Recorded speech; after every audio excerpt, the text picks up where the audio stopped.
What do I do if the at-fault party does not have any insurance? The first thing I always tell people is you need to protect yourself. You buy insurance hoping never to need it. But if you need it, you want to make sure you have the right coverage. First, collision coverage. This pays for your car if the at-fault party doesn't have insurance or doesn't have enough insurance to pay for your car. The second one is uninsured or underinsured motorist coverage, because this coverage, the underinsured motorist coverage, pays for your body, your pain and suffering, your injuries, your medical bills.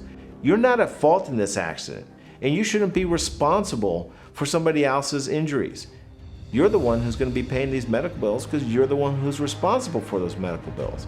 So uninsured motorist kicks in when the other person doesn't have insurance or doesn't have enough insurance.